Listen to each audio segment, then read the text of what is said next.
All right, and here we are picking up our next race. This is going to be the grand final of the women's lightweight 4. The Robert Espizeth Trophy.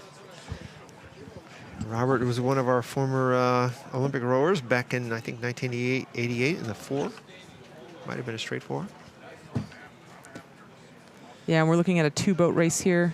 Lane 3, we have Georgetown, and lane 4, MIT. So it should be pretty easy to tell these two crews apart. Looking at them from the back here on the left, you can see the T's on the MIT blades. Yep. And you'll see the Georgetown crew to their right with the gray and blue blades. So these crews still in the first 500 here, coming up to the bridge and getting ready to execute this turn that we've been talking about all day. And of course, we're talking about lightweight rowing here.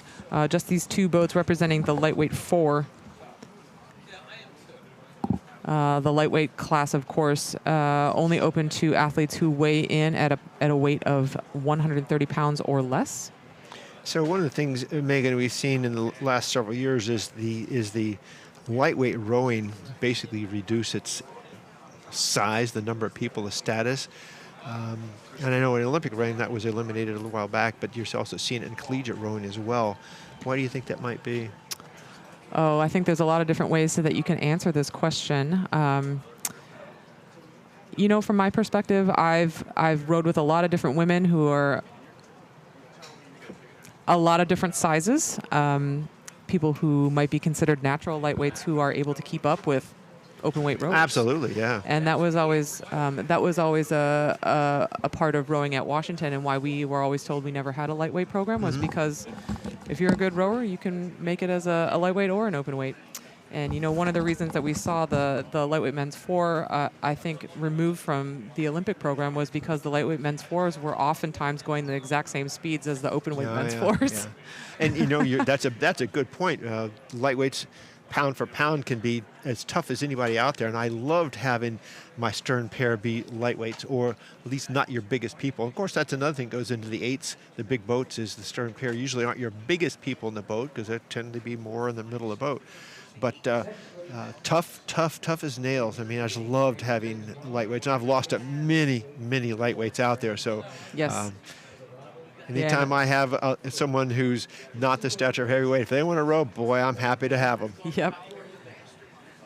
You know, one of the things that we were talking about yesterday with these lightweights is, you know, the component of the weight requirement for these athletes really is meant to kind of level the playing field for athletes who are of a certain size.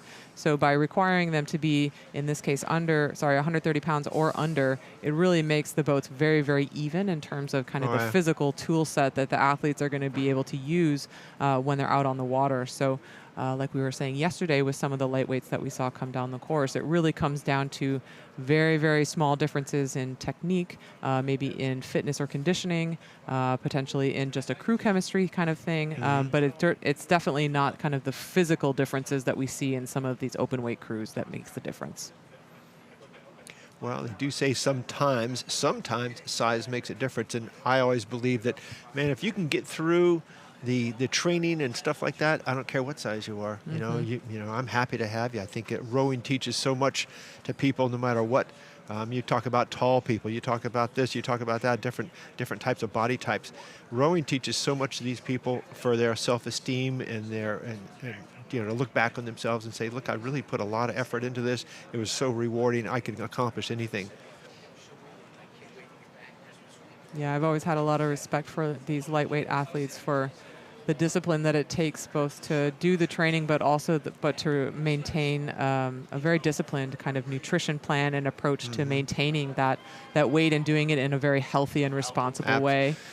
That's the other thing is part of the reason was how do you manage the healthy and responsible way for lightweight rowing. You get some people that are a little bit bigger and they're taking themselves down where they shouldn't.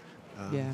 And that's where it's really important to have an experienced and very knowledgeable person that's managing a lightweight rowing program so that they can help guide these athletes along with the help of nutrition professionals to make sure that they're doing things the right way in order to maintain those weight standards in a healthy way and in a smart way and in a sustainable way that will allow them to continue perform at a very, very high level. So we've been talking about our lightweights because we have the women's lightweight 4 on the course here with MIT in the lead here with a multiple length open water lead as they come into the island. Georgetown trailing back at the wire at the moment. So yeah, we are seeing these MIT athletes just coming by the commentary box now and maybe even just adding a little bit of bump in the rate just for a little thrill. Oh, yeah. You know, as they're coming into the last few strokes of their race now, well into the red buoys. So less than a minute to go here for these athletes before they become Dad Vail champions in this women's lightweight 4. Well, if this is their last race of the season or possibly the last race of their collegiate career, they want to have a good memory of winning this gold medal. They want to know that we really ran it through. We sprinted well, all things going down the course.